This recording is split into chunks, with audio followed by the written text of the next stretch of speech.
I first met Evelyn Bedore in 2003, the same year she turned 103. She was alone at home in the kitchen where she had prepared catered foods for over 50 years. She was eating an old-fashioned baked bean sandwich. You'll soon understand why I later returned with a videographer to have this incredible conversation that reveals the rich life history, the art of adaptive aging, and the core values and spirit of Mrs. Evelyn Bedore. What is it that you want to know? What are you going to do with this when you get it done? Well, what I'm going to do is use it for educational purposes. Well, that's what I like to hear. And I work in the area of gerontology, and I think you kind of are an example of gerontology, which is the study of normal human aging. And you know, I never thought of how old I was. I remember one night when we had been doing a wedding and someone came to the window of the kitchen and said, "How old are you?" I had to stop and think. And I could say, "What year is this?" Because I was born in 1900.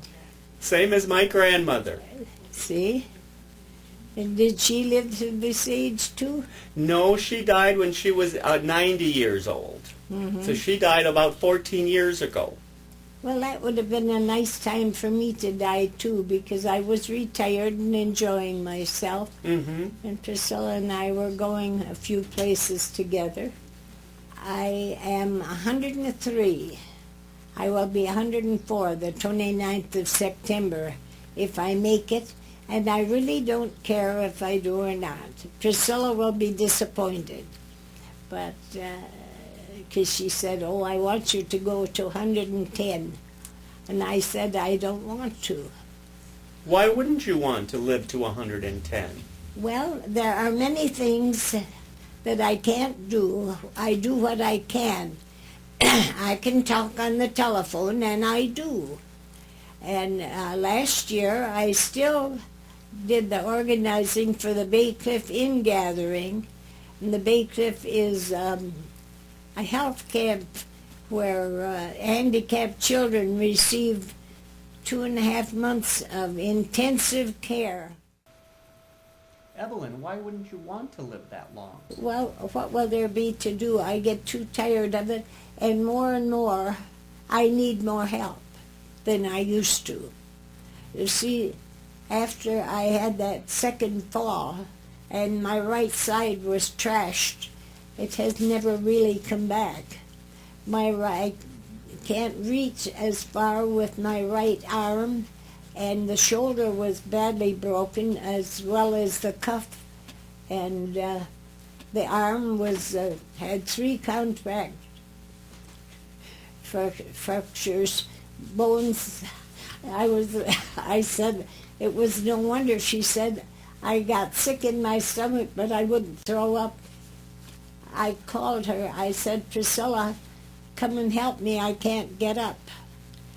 And she came out, and bones were sticking out in different places, and blood was running, and it was a mess.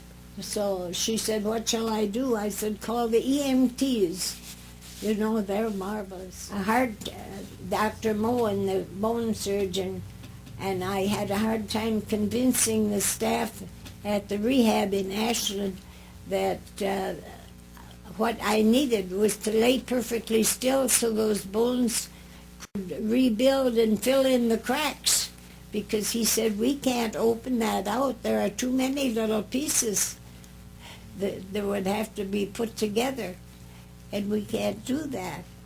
And we will just, and his nurse said, "You will eat lots of Jell-O, and it will help to form new bones in those tracks." I enjoyed this stay at the rehab. I had not been in a hospital since 1914, except for overnight stays. As was the custom, my 3 children were born at home with no special excitement, and once or twice I had stayed overnight for tests, and that's all. And here was all this good care being waited on, practically carried on a golden plate.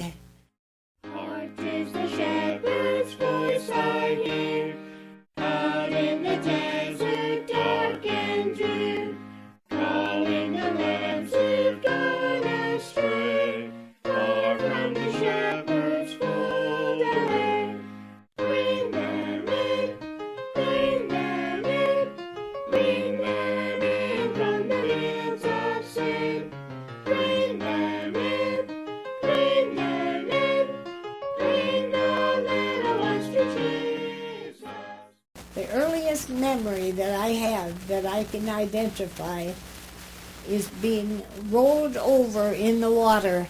My parents had gone trout fishing in the Onion River.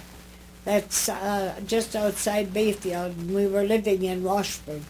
And my mother had wrapped me in a blanket and laid me on the bank to sleep. And I didn't. I got up and went over and fell in the river.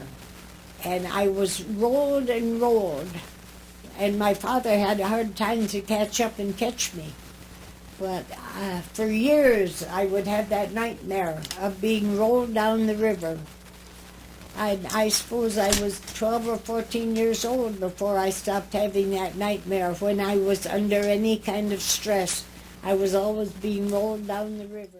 When I was a little girl and we lived in Washburn, our landlady went to the German Lutheran church, and she took me to the